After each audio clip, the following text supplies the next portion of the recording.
Hi guys, Amber here. Welcome back to In Conversation with ATF. My guest today is a creator of shows. He's a creator, he's a writer, he's a director. He's a little bit of a voice actor as well because he's done voice acting for some of his shows. He is the creator, writer, and producer of Darkwing Duck. He has produced Chip and Dale Rescue Rangers, that's a cartoon, The Adventures of the Gummi Bears, Aladdin the series, Hercules the series, Buzz Lightyear of Star Command, and he also actually directed an episode of Jake and the Neverland Pirates, which I was quite surprised to find that out, to be fair. My guest is... So am I, because I did not. Wait, did you not? No, in fact, I was working at Disney at that time. Oh, dear. Oh, no, wait. Excuse me. I was mixing up with a different pirate show. But I also did not do Jake and the Neverland Pirates. Did I do a script for them? I might have done a script for them. What other pirate show are you thinking of? Way back, there was something by TMS, Pirates of Darkwater, I think it was. Oh, yeah, the Hanna-Barbera show. Yeah, wow. Yeah. Well, we'll put that misinformation to one side for now. I do apologize. That was on your Wikipedia page, but then again, anyone can edit Wikipedia, so...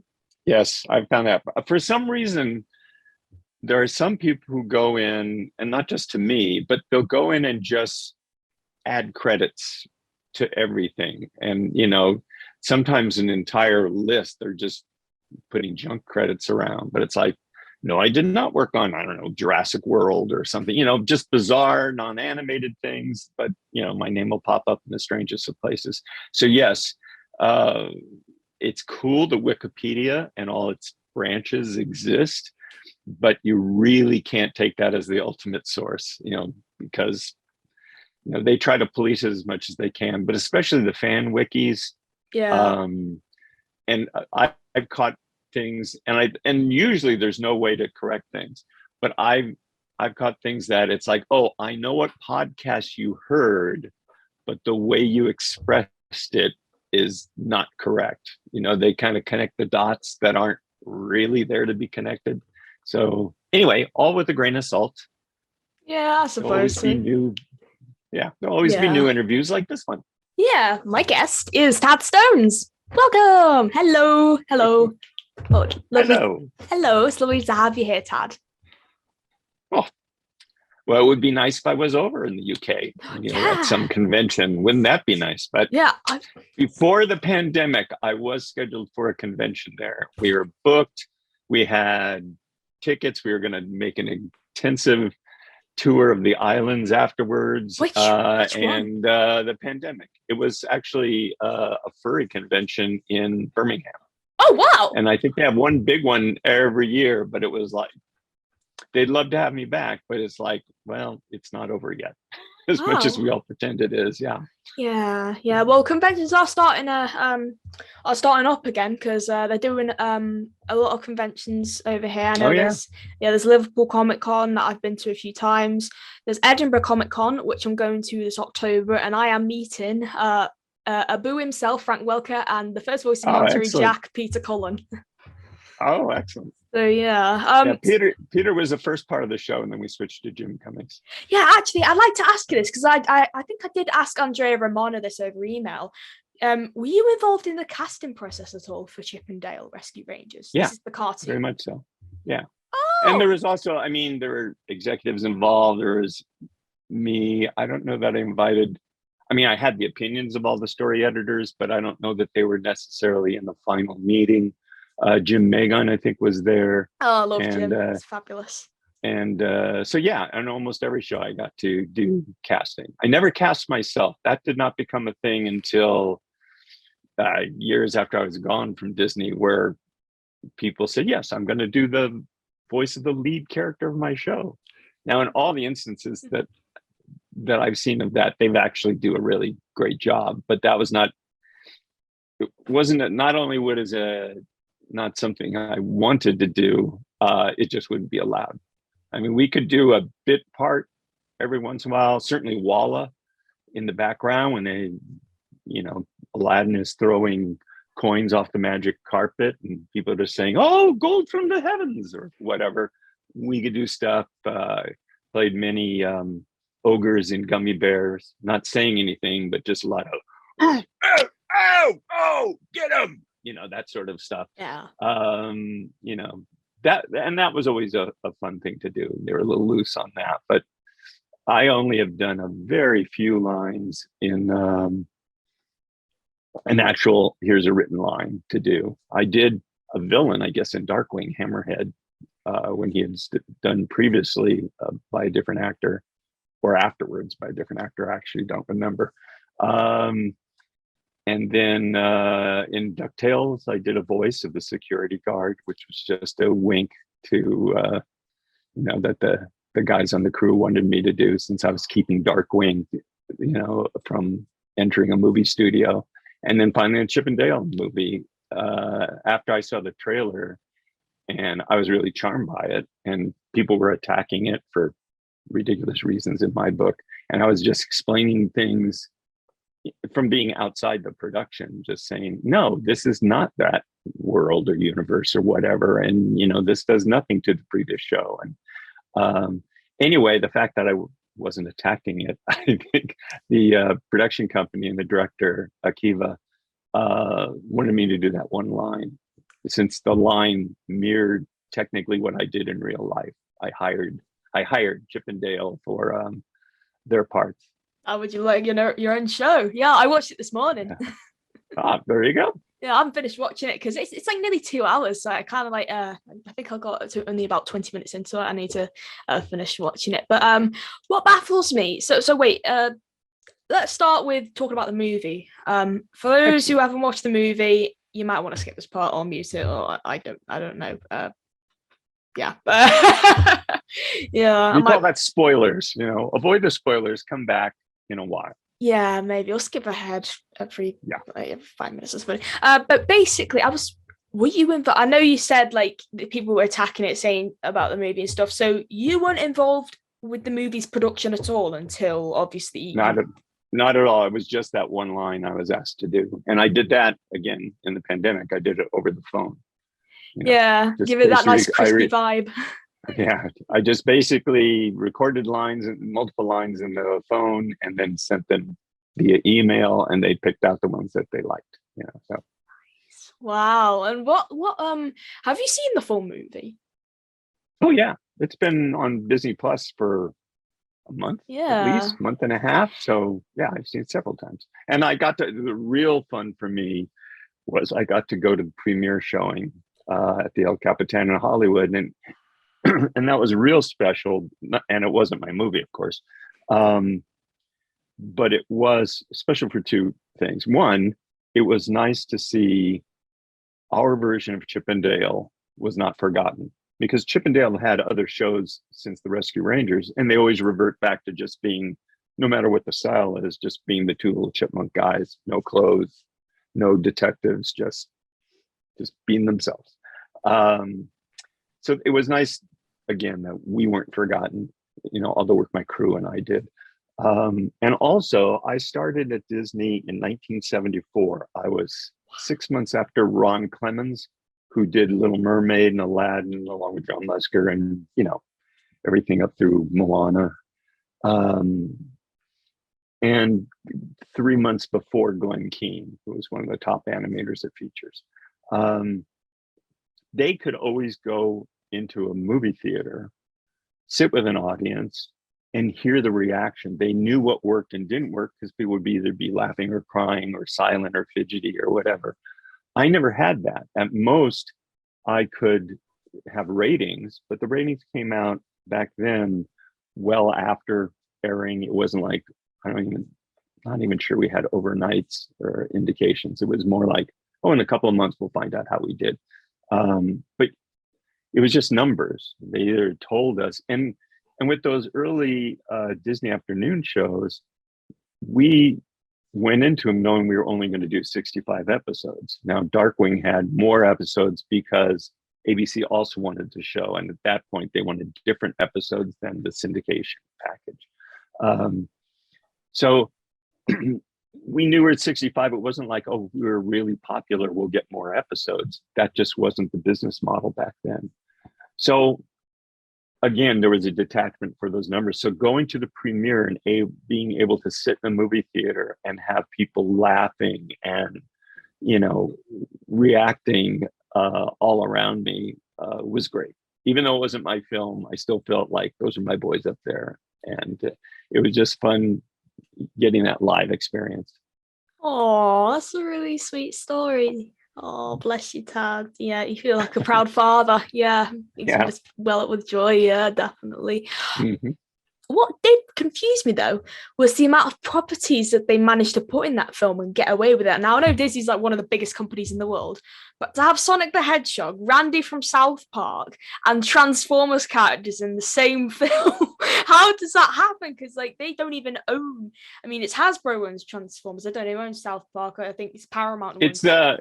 the same thing way back with Roger Rabbit. It's a lot of lawyers working a I lot of suppose it is hours to like get. Roger Rabbit. Yeah. So, and this had to deal with more studios than Roger Rabbit had to. I mean, because they're going with, they really wanted to showcase animation, not just features, but television animation that the guys making the movie had all grown up with, because they grew up with the Disney afternoon.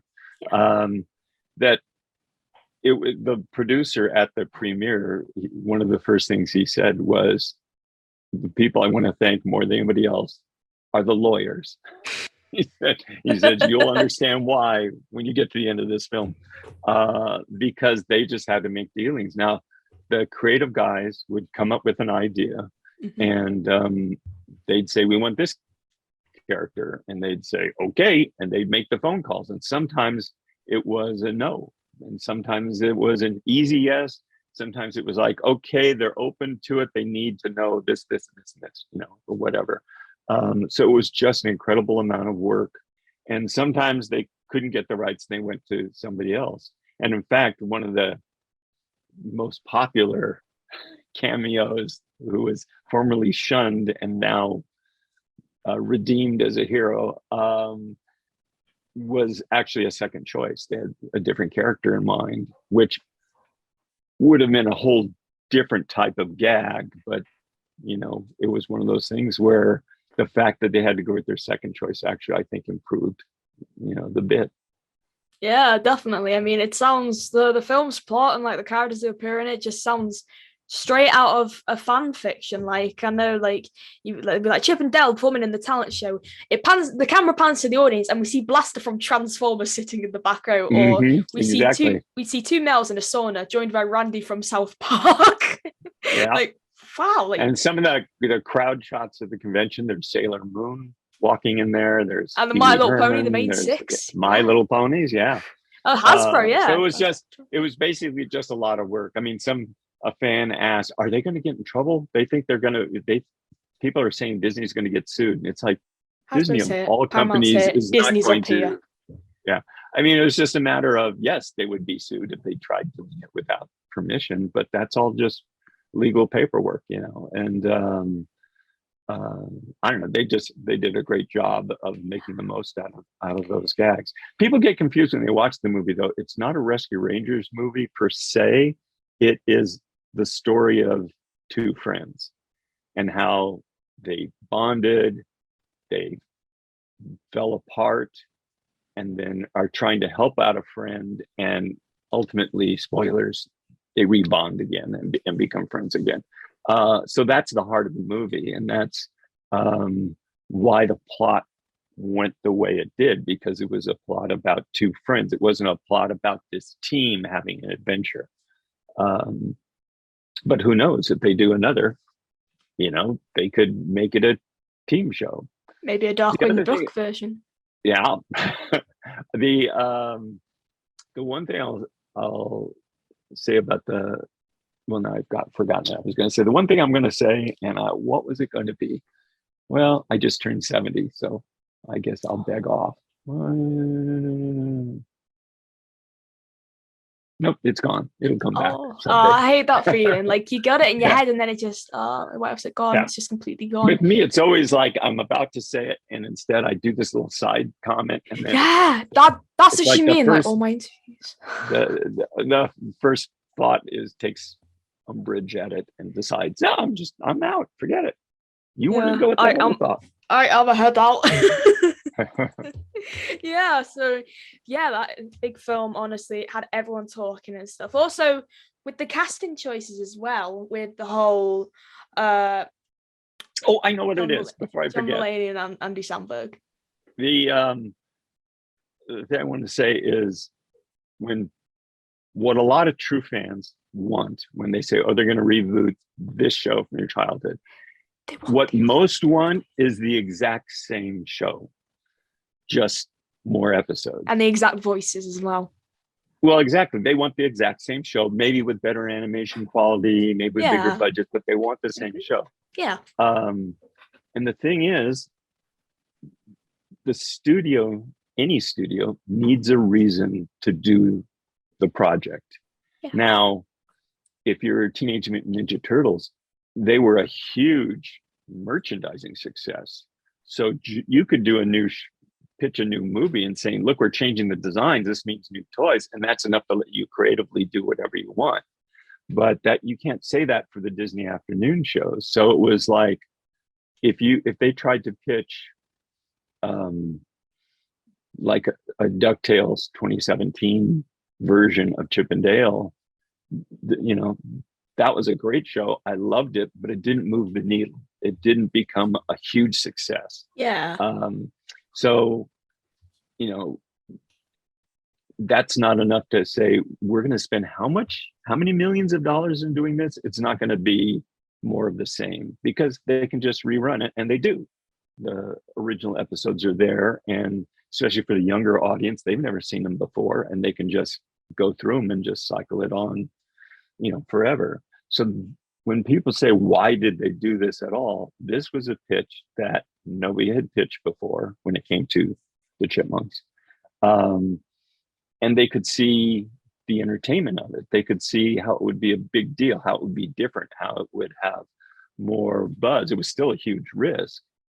And it wasn't a low budget film, but it wasn't big enough budget to have animators do all the 2D animation. There's a lot of hand-drawn animation in it. And ironically, it's on characters who just have a few scenes. Yeah. Whereas Chip and Monty and Gadget, probably Zipper too, all were 3D models and then cell shaded to look like 2D as much as they could. And fans took umbrage at that, saying, oh, they cheaped out. And it's like, no, that literally would have added approximately $20 million, which they did not have. So they didn't have a low budget, but they didn't have that extra 20 million.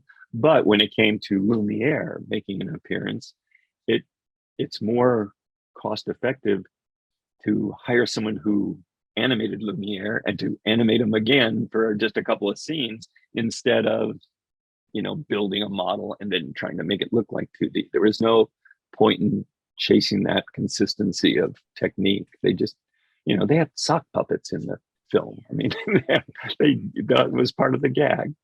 Yeah. Do you know who animated Lumiere in the film? Exactly. I don't. I really wanted to. I know that they said the guy who animated Roger Rabbit was somebody who worked on the Roger Rabbit production. Oh. But I don't. That could be an animator or a guy who was an assistant animator. I never got Charles Fleischer back to voice Roger, so yeah. So they wanted those touchstones wherever they could, and when it was literally one scene, I think on Roger, why not hire an animator who's doesn't have the learning curve in it? In fact, the funny thing there's an episode of Rescue Rangers in it that doesn't really exist in our world anyway, and they had that animated by hand, and it's actually animated better than what our show was. It was just, when they're dealing with and this is all in the trailers for people who haven't seen it, when they make gags about Seth Rogen's Viking character or dwarf character with the dead eyes, they had to say to the animators, no, we don't want you to make it good. We want you to make it like it was done back in they picked the date. And the guys, ultimately the animators all got, behind the challenge, but it was a whole different challenge because now everybody was used to, I can make that look like a real person now. And it's like, no, we don't want that. So they were very much chasing the techniques per character to the gags. Yeah, because it is kind of sad because Disney's last fully 2D animated film was Winnie the Pooh, which was 2011. Since then, it's mainly just Well, been computer generated, I think. when was Princess and the Frog? 2009. Ah, okay. Because I remember watching it Well, when I I mean, was that five. was, yeah, because 2000, I mean, that was the last movie done by the feature animation group, Yeah, as and opposed to the television group spin-off or however it was. So, yeah. With the casting as well for the film, I know obviously it's like John Mulaney and Andy Samberg doing like pitch down voices. They put on voices for the show, like which is yeah, implied by the chipmunk voices. But I think it's really cool how the company got some of the main cast back. I mean, for the few scenes where they're doing the chipmunk voices, they got Trez McNeil and Corey Burton to come back and do them. They got Trez to voice Gadget.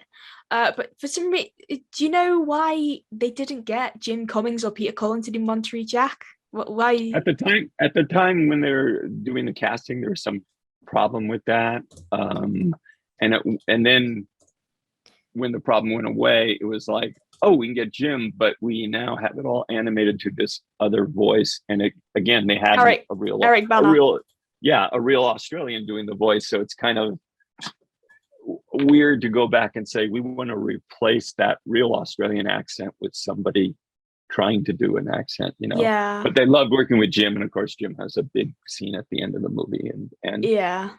Because Jim does a million voices, I'm sure he did a lot of voices throughout. Yeah. So how long has? And originally, I think I know there was. They might have recorded more of Tress as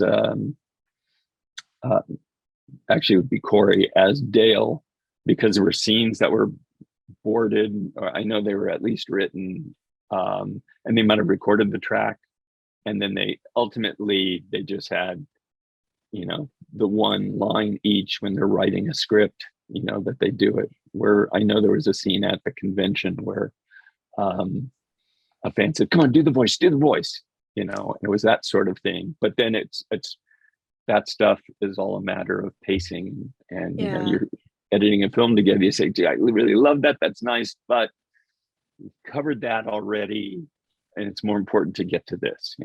Yeah, and Corey voiced the high-pitched Zipper as well, because I believe there was another actor who played Zipper in that film. I have to check who it is real quick. Zipper Chip and Dale movie. Who was it? The name's at the back of my head. I can't remember what it is. Who is it? Why is it not telling me? Whilst I just quickly, actually no, it's here. Dennis Haysbert.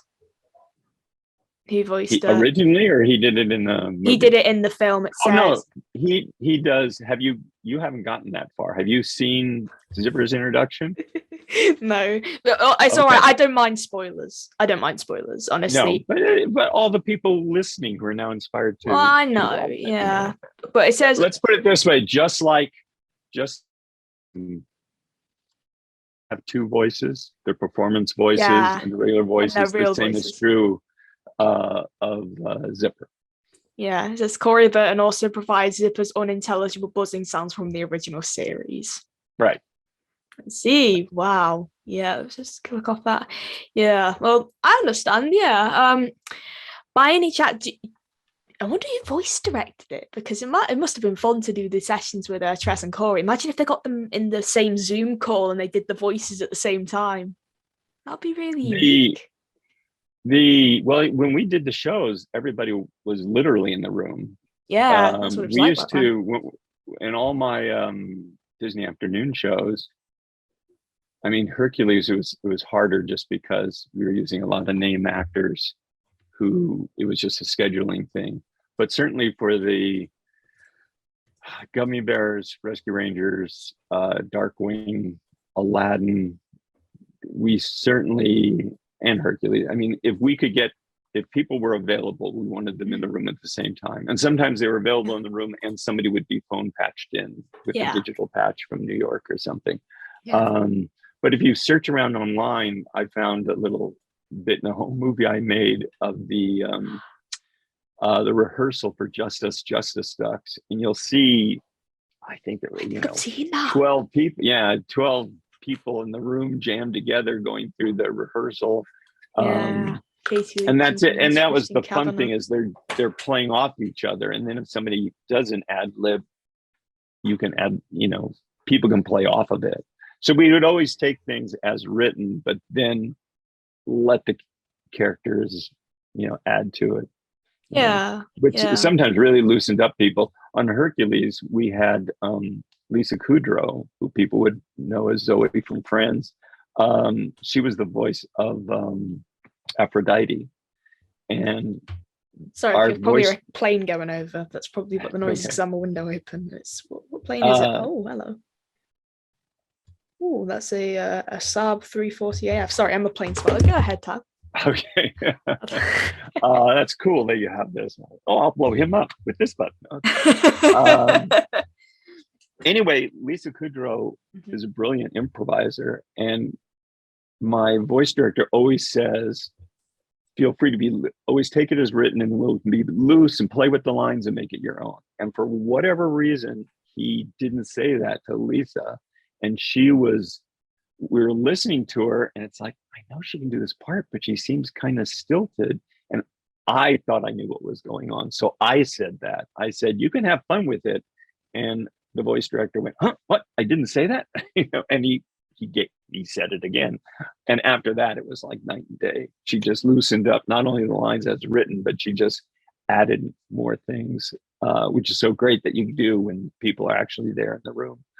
She was recording alone, but that was happening times 10 when we were doing our Disney afternoon show, earlier Disney afternoon shows. Yeah, it's usually because it was like you get to do the radio play version. Yeah.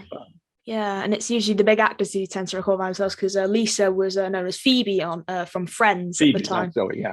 And a lot of that was scheduling, but a lot of times you'd have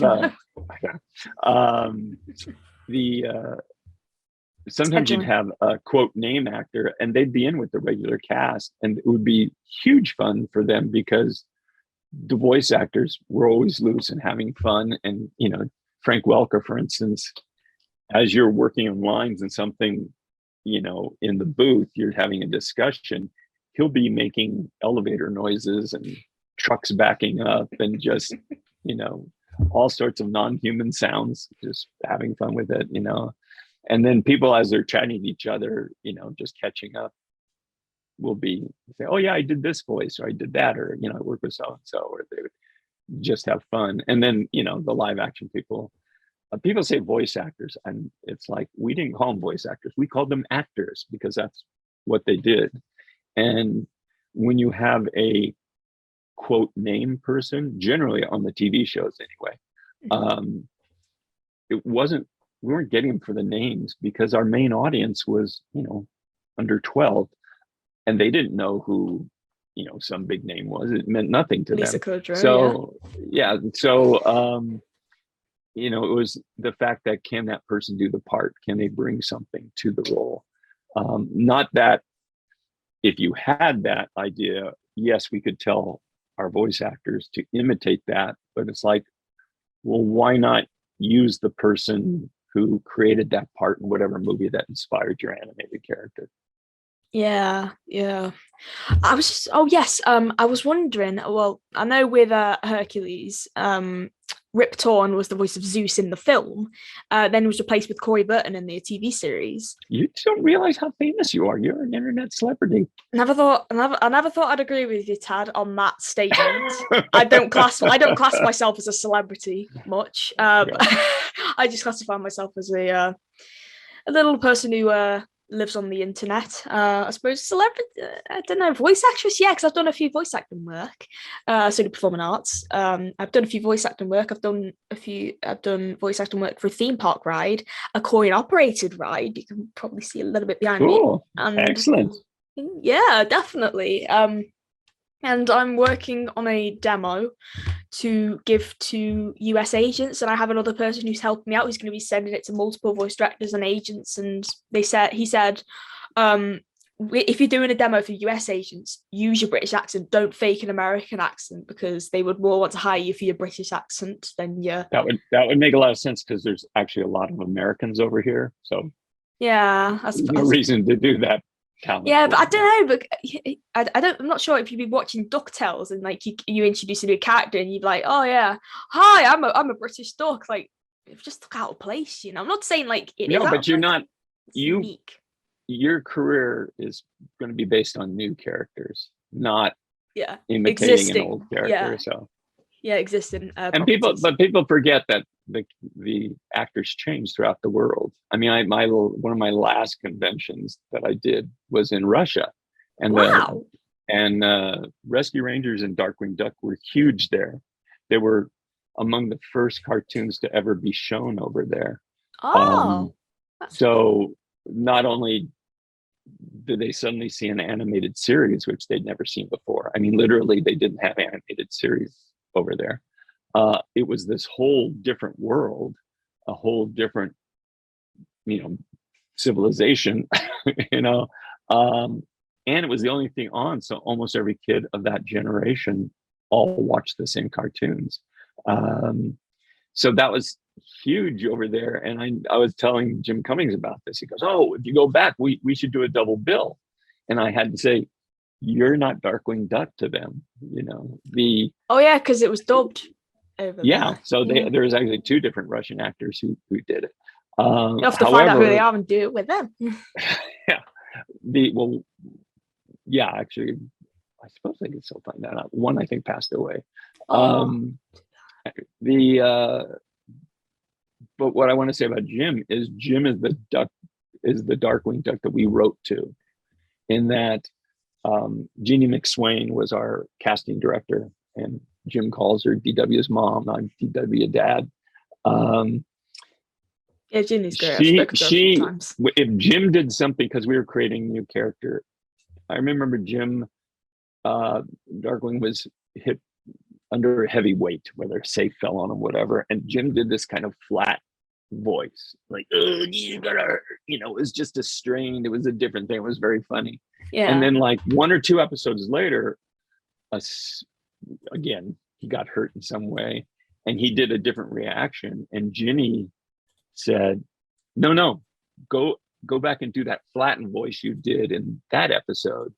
And so, giving him feedback like that, basically they were building the character, things that would become specifically Darkwing as opposed to a general cartoon character.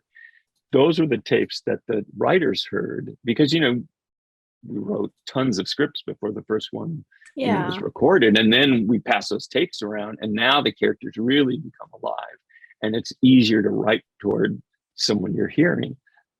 So Jim is definitely the Darkwing that, between Ginny and Jim, and my crew, and the writers and everybody, Darkwing was created and then interpreted around the world.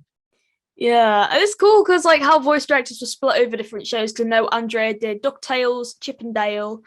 What was the other one that she did? She did another one. I can't remember what. I was just New Adventures of Winnie the Pooh, and then Jeannie did Tailspin, Darkwing Duck, and also Goof Troop. And Jeannie voice directed. It says on brand the voice actors, Tailspin, voice director Ginny McSwain and Jim Megan (brackets assistant). Wow, I didn't know who voice directed that. I've spoken to him a few times. I mean, I'm not sure if you remember when I reached out to you for my Bill Scott documentary, if like you'd worked with Bill or not. You said you didn't work with Bill. No, right? He had died before when because I came on the third season of Gummy Bears. Yeah, it was Corey Burton doing Gruffy Gummy. Yeah. Yeah. I can't remember. Someone said to me that I think it might have been Jim. He said he would have enjoyed seeing Bill doing the other Disney afternoon shows like Chip and Dale or DuckTales or Tailspin. I too think he would have been really great on those shows. Oh yeah. Yeah, because I know June Frey was still on Gummy Bears after Bill passed away, and yeah, they purposely made Grammy and Gruffy scenes so they could pair up Rocky and Bullwinkle together. Yeah. So, moving on to Gummy Bears, you worked on the third season. Do you know who voice directed it? Because I've been trying to find out and I can't find out. I didn't even ask anyone who worked on the show who voice directed it. I can't believe I never asked anyone. That's crazy. I don't know who directed the voice director. Oh. Well, for some of it, I directed some episodes. Did I do them all? I I don't know. don't know. I remember because I remember specifically that in one of the first episodes that I did of the third season, here you're dealing with the actors who'd already been there. Uh, I'm I'm telling them, and then I introduced Alan Zaslav. I said, Alan Zaslav is the director, meaning the animation director, Yeah. or the and co-producer basically on the series. He was one of the teams.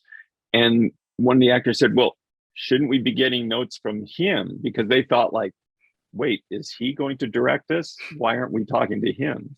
So the fact I remember that means back then, again, we were very small at the beginning of Disney TV animation. And so a lot of it was just very hands-on. So I don't know if I did the whole season, but yes, I did voice direct on at least a bunch of it.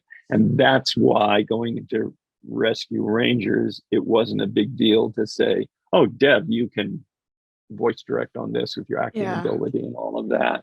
Yeah. And then it became more streamlined. It's like, no. And then they got Andrea Romano to do it. Yeah. And, there's always just a bigger thing. And then Jamie Thomason was hired by the studio. And originally they just wanted him to just run the voice department. Yeah. And then Jamie instead ran it and then voice directed every show, which originally they didn't mean for him to do, because the whole point was, what about all the scheduling and stuff like that? But ultimately it saved them another salary. They're paying Jamie, and then, I don't know how his deal was, but there's always the dollar behind it. Yeah. It's just like in Rescue Rangers, we should have had, when it was me and Bryce Malik and the early episodes, we should have had at least one, if not two other story editors just to handle the workflow. And instead, I was working a stupid amount of hours a week. To put it this way, my day off was Sunday, that I only went into the studio for 4 hours. My Saturdays were just 8 hours, and the rest more. Wow. So it was a lot. That was pretty crazy. Yeah, I can tell. I think Andrea and Ginny are retired now. I know Andrea is. So, she retired about 5 years ago. Ginny, I think she told me herself that she was retired, because I have both of their emails and I usually correspond with them. They don't do podcasts, but it is just nice to drop them an email every once in a while asking a few interesting questions and stuff, and just nice to hear back from them and stuff like that. Yeah. What was I going to say? Oh yes, Gummy Bears, because I saw.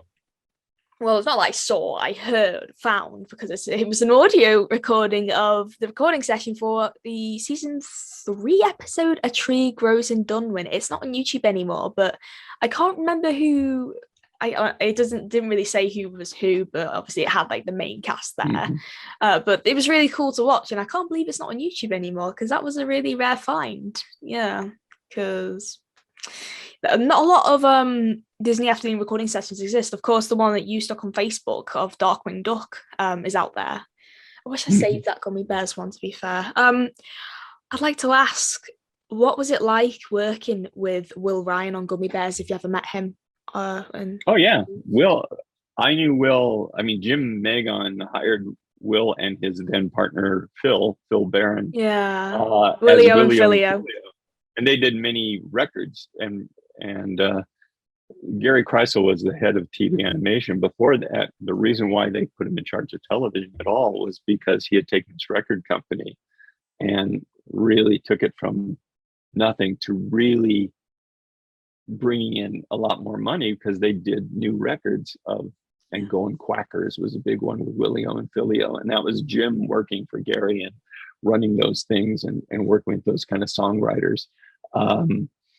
So I knew Will from back then. We'd have dinner together every once in a while. I went over to his house once. And so it was just, all those guys in the early days were just, people we enjoyed, working with, and you knew how talented they were. So when you moved on to another show, it was like, Rob Paulson and Jim Cummings. And it's like, where am I going to use Rob? Where am I going to use Jim? In fact, one Darkwing villain was based on a voice I had heard Rob Paulson do, just joking around in the recording session, before we're ready to record. Oh, He's just playing wow. around with the voice, and that was Steelbeak. I just said, Wow. "Oh, that voice is so great and so smarmy, and that's the kind of thing. Like, oh, great, it's in my head now. I'm gonna, write to that." So that, I Yeah. mean, again, it was very fun. These days, where it's routine to just record people separately. It's still fun, but it robs you of that, watching people working together and bounce off of each other. Yeah. Back to Will, he was wonderful. I Mhm. had spoken to him for my Bill Scott documentary, and out of all the people I spoke to, aside from Corey Burton, yeah, Will and Corey were the ones who I kept in touch with the most. I had their emails, phone numbers. I would text them constantly. That's not like an obsessive way. Like, they would respond. Like, we would have Mhm. regular conversations. Me and Will would video chat every few months, something like that. And then one day he said to me, he was going, "Oh yeah, we'll have another check-in after I've gone on vacation." Turns out it was chemotherapy because he had Mhm. cancer. And it was only till like November they were like, "Oh yeah, Will's he's not good." And then I think a day or two later, his wife said that he passed away. Yeah, So I never got to say it goodbye was to a him. real surprise. Yeah, because I Yeah, had not been. I mean, I was out of Disney, and actually, when was that? What year? he That was passed just away just this November gone. So November That's right. 2021. Yeah, because the pandemic time is nothing. So Yeah. yeah, I was already retired when that happened, so I wasn't seeing these guys regularly at all. Yeah, yeah, it was really sad because he praised my documentary so much, and he was a really big help, and he provided so much material and stuff like that. He was definitely one in a million, Yeah, and I'm really tearing up talking about him because I miss him so yeah. much because it made me so upset because I promised Mhm. him I will definitely come out and meet you someday. Mhm. Now I've got my passport. I'm still coming out to America. Still coming out to There America. you I'll probably arrange a visit with Nancy, who's his wife, because I had a little keepsake I had for him, a little postcard that I got for him because he loved Wales, not the animal Wales, but the country No, Wales. I I got him a figured that. postcard Yes. from Wales. Mhm. I didn't get to send it to him before he died, so I just want to give it to Nancy. So I'm saying this is Mhm. for you both. Much love. Yeah. Bless. That's sweet. Yeah, he was wonderful.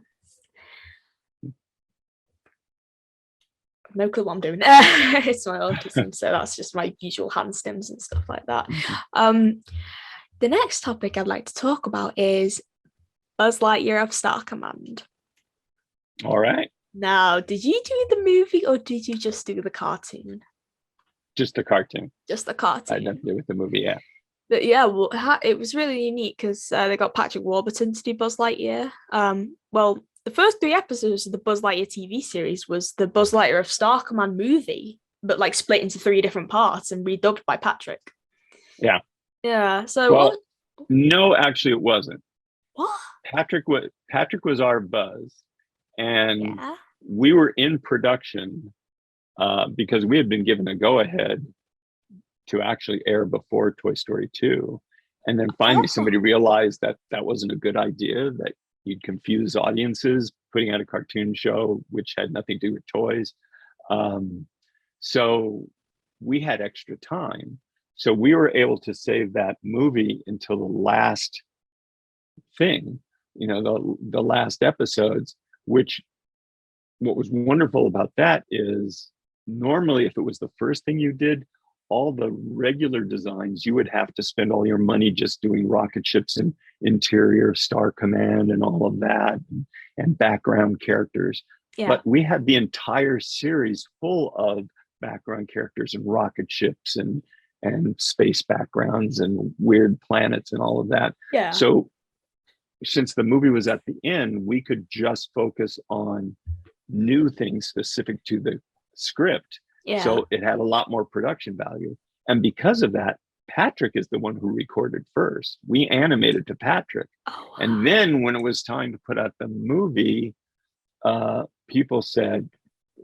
executives, said we should get it was probably Jeffrey Katzenberg, said we should get Tim Allen to do the voice. Now it's already animated, so Tim Allen had to record to Patrick Warburton's mouth moves, which drove Tim a little crazy because they have an entirely different humor style and the way it's scanned. So he'd hear something in his ear that Patrick uses the same voice for everything. So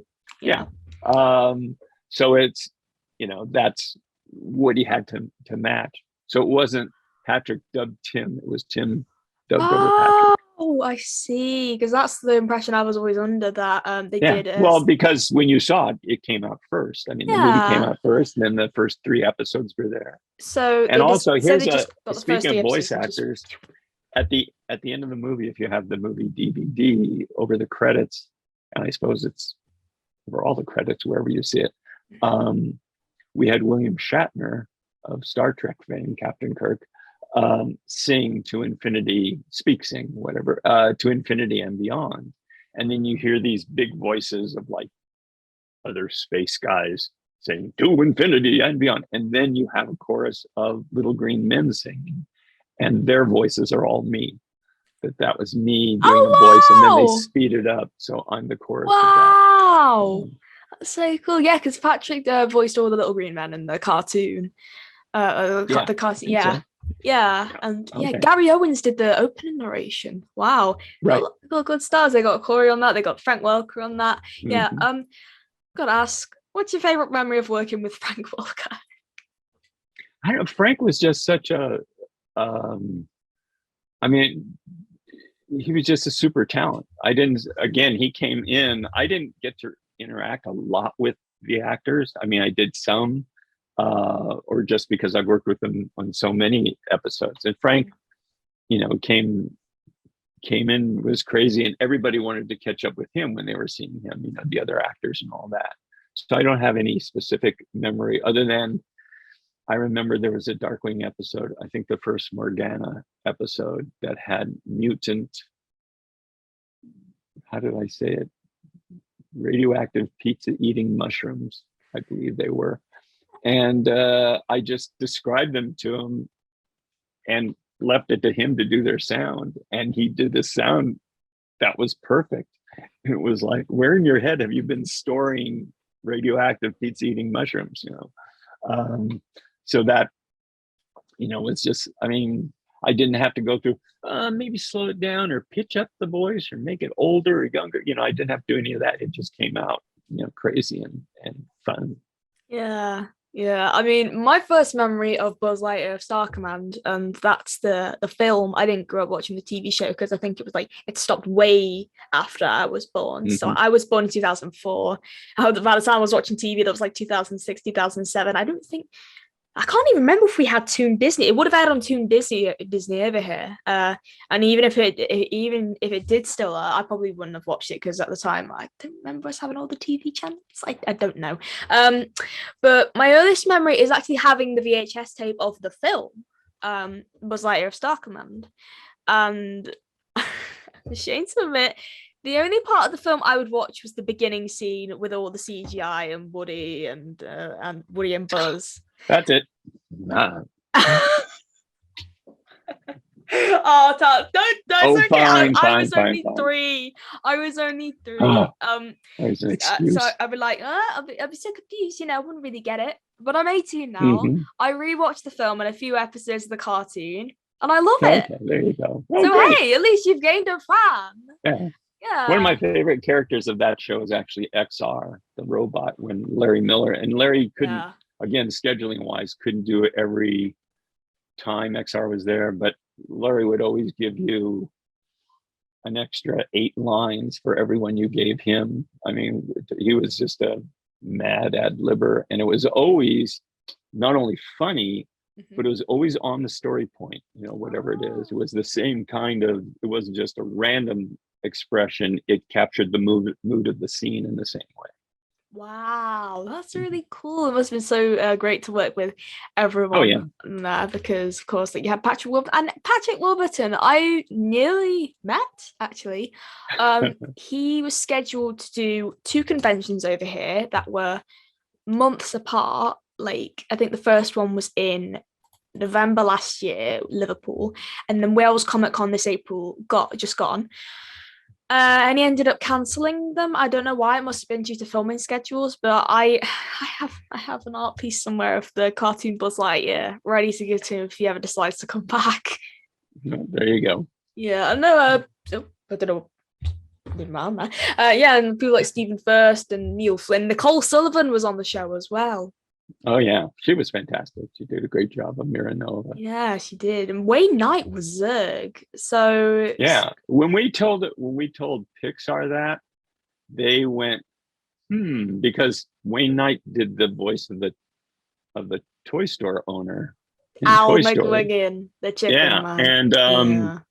And when they heard that bit of casting, they almost kind of gears turned, and they were kind of thinking of, hey, should we go that way? That's an interesting idea. But they already had established, and one of the guys was doing the voice of Zurg as not that personality at all, just being the gruff voice and the more commanding Darth Vader side of things.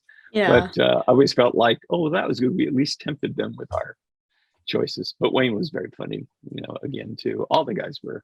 Yeah, it must have been so much fun to record. So I'm just Googling something and just looking a bit into Nicole Sullivan. Yeah. Right. There's so many Nicoles I know. I keep thinking they're different because I know Nicole Sullivan. There's also Nicole Parker, who I know from the new Wacky Races reboot, and I keep getting them mixed up. And then you got Nicole Oliver, who's a Canadian voice actor. So you got all these Nicoles, and you're like, wow, who voices who? You don't know. Mm-hmm. So with that, I'd like to ask you one more question, Tad. Now this is a big one. After we've had Ducktales, The Legend of the Lost Lamp. Is that the name of the film? I can't remember. I don't know. I think so. Something Ducktales, like that anyway. Yeah. Treasure of the Lost Lamp. There we go. There you go. And with Ducktales, that could be a potential film. And of course the Chip and Dale Rescue Rangers film. Would you like to see a Ducktales film and perhaps a Gummi Bears film at all? I think it would be cool. It's all if you get the right creative people involved. Darkwing was definitely in development as a limited series, and which of course can always be cut into a film. The Obi-Wan series on Disney Plus right now is 6 episodes, and I guess they're releasing it as a movie around the world. But it all goes back to that original idea I said about the studio saying, why do you want to do that? And it's having a specific take. You don't want to do the Chip and Dale thing with Darkwing. It's like, no, if you're going to do that and go through those headaches, that should be Chip and Dale's thing. Darkwing, what can we do with him that will make as big a splash? Because he was not a huge merchandising success, so it's really, why should we spend a whole bunch of money doing more of this? There's certainly a nostalgia crowd. There's plenty of people who want to see it, but that was true of DuckTales too. So it really, I would love to see it, whether it's a movie or that. The only thing I wouldn't be really thrilled about would be if they really changed the character. And again, there's a lot of fan art that does this, and we played with it in the show. And that is, we're going to do the tough and gritty Darkwing, and it's like, why? There's no point to that. DuckTales. That's like, I see a difference between the Adam West Batman movie of 1966 and the latest one that came out. And there's a reason of different tones and all that, but Darkwing is that tone. Yeah. You want to get the humor, and the central thing of Darkwing is his relationship with his daughter. Yeah. And you want to keep that in, And Frank Angonis, who did DuckTales, said in our first conversation, he brought up Darkwing because that was the series he really wanted to do. Yeah. Frank said, Dad, we know that Darkwing is the story of a father and a daughter and a launch pad, that you have to have those three, at the center. And it's like, a new person can come in and do a new creative thing. Maybe they don't need Launchpad if they rethink it enough, but I think the father and daughter thing is if you don't do that, you're really missing, something that was super powerful, and fans have talked to me and very emotionally every time I do a convention. So I wouldn't want to just make them tough and gritty. I'm not thrilled about why come up with an origin story. I mean, DuckTales did it in a very clever way. The same gritty one that was in DuckTales, the 2000s. Well, in the 2017, they came up with an origin kind of that and basically then they aged up Gosling he was a television show. That wasn't Drake Mallard. That was an actor playing this fictional character. They didn't say what the origin of that character was. Mm-hmm. And then the new Darkwing, you get his origin because of the story that unfolded, that he's a super fan and he's a stunt man and he's an actor, and then he was supposed to play Darkwing.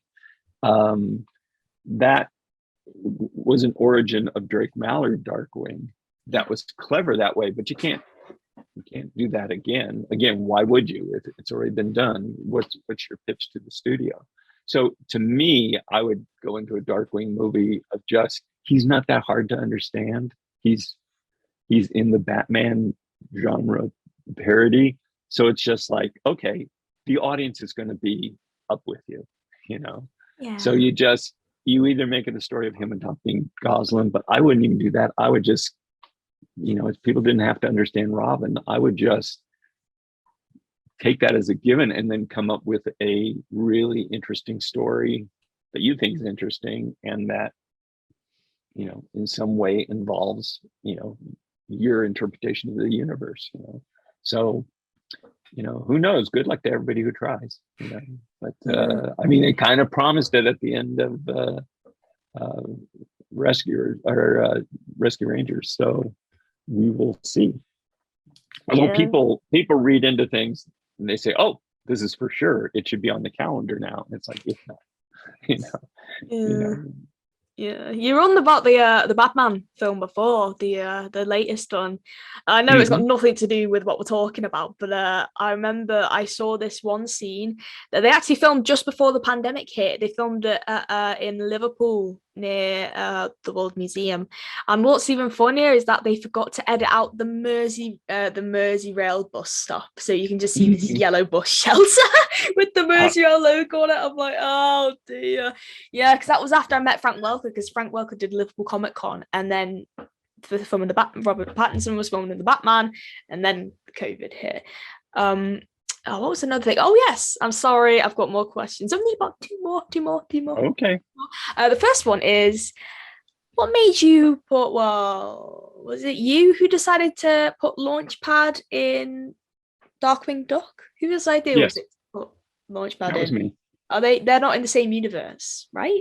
DuckTales and Darkwing. To me, it's like, and there are fans who get upset and say, no, they're in the same universe. Look at Launchpad. I say, no, Launchpad is the one who proves that it's a different universe, because he's got a new design. He's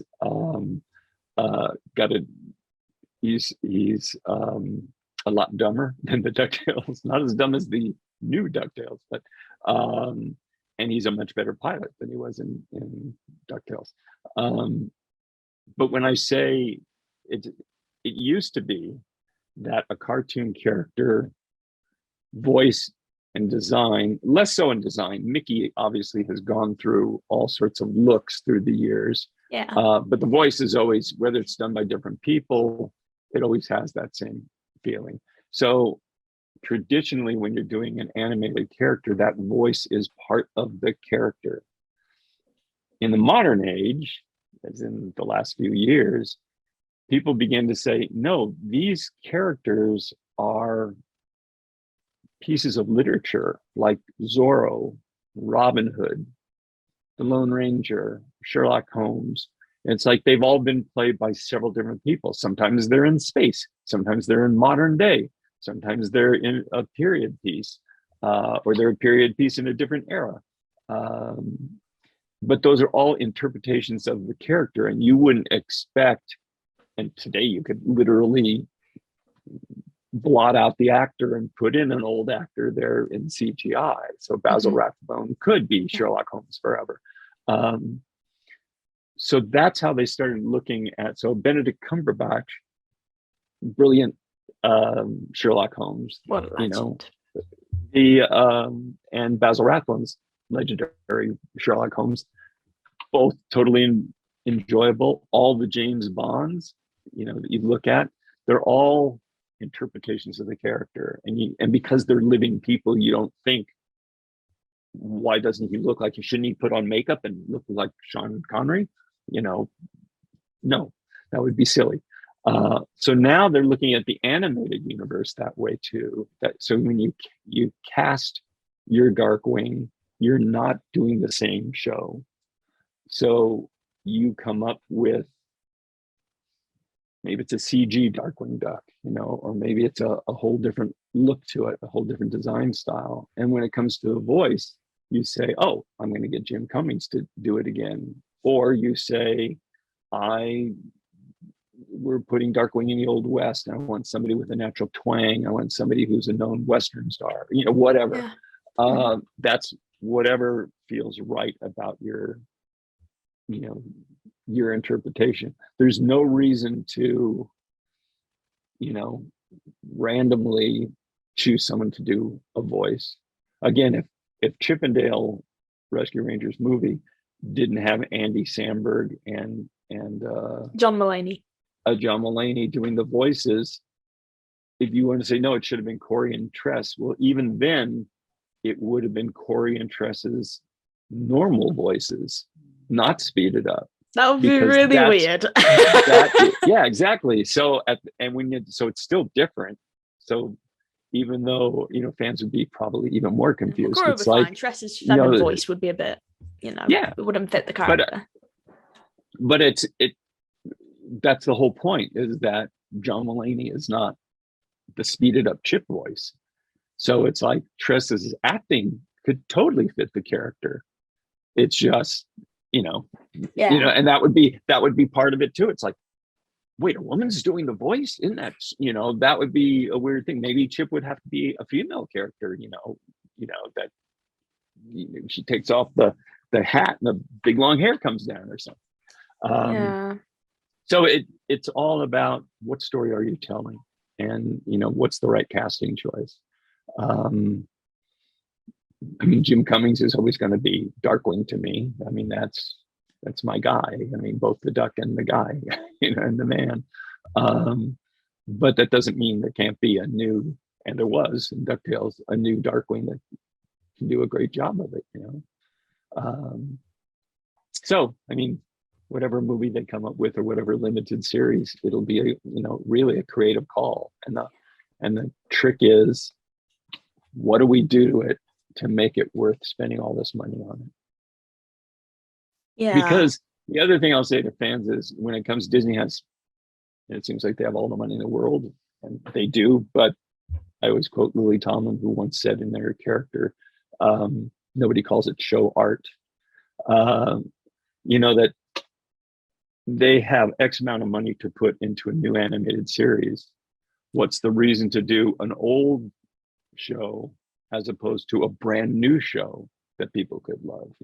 What's the difference between going back and doing, Gummy Bears instead of, I got this show an idea called Gravity Falls, or Amphibia, or, Owl House. Yeah. It's like, or Molly McGee, The Ghost of Molly McGee, which is a brilliant show. Anyway, so it's all about, where do you spend your money? What makes sense to them? Yeah, indeed. Yeah. My final question is, holding you to it. I promise. Final question. I promise. In Buzz Lightyear of Star Commander cartoon, I see on Wikipedia that XR was voiced by two people, Larry Miller and Neil Flynn, in variant episodes. Do you know why that was? How come it changed? It was just Larry's scheduling. So basically, when he couldn't make it, we'd switch voices, and he would be imitating Larry's voice. Oh, that's cool. Yeah, that's a way to keep it consistent and stuff like that. Yeah, exactly. Yeah. What a way to round off this interview, Tad. You've been wonderful to speak to. Oh, well, thank you. It's been charming. You're welcome. I'm going to do a fake outro now, and then I'll probably say goodbye. Okay, cool. Okay. Tad, just quickly, what are you up to nowadays? I'm retired, and I have been for 4 years. So I'm doing a happy little artwork retirement. on the side. Oh, thank you. You're welcome. I do some paintings. I do some. I still do some Darkwing art that I post on online that people see. Just search for my name on Instagram or Facebook or Twitter, and you'll blunder into my stuff. And that's just normal everyday stuff.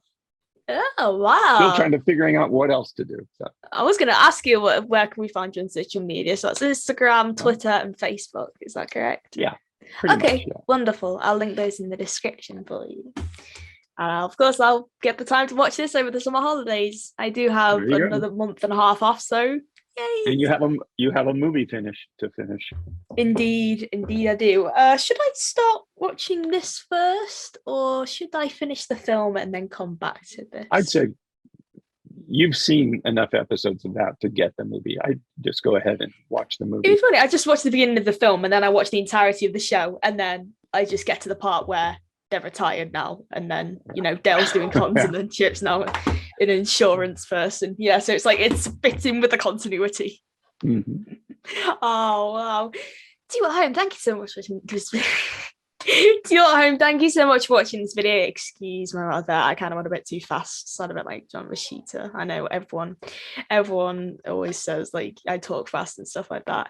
And I remember one guest I had was like, "Oh yeah, you sound a bit like John Rashita." I was like, I was literally just about to say that. You know who John is, right? The fastest talking person. Yeah, amazing guy. I've had him on my podcast.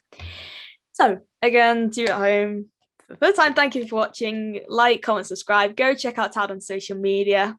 Stay safe, stay happy, be kind to yourself, of course. These jammies I'm wearing are like be kind and love yourself and stuff like that. They're just nice, they keep you positive. Yeah. With that, I hope you have a great day. Thank you for watching. Bye and cut.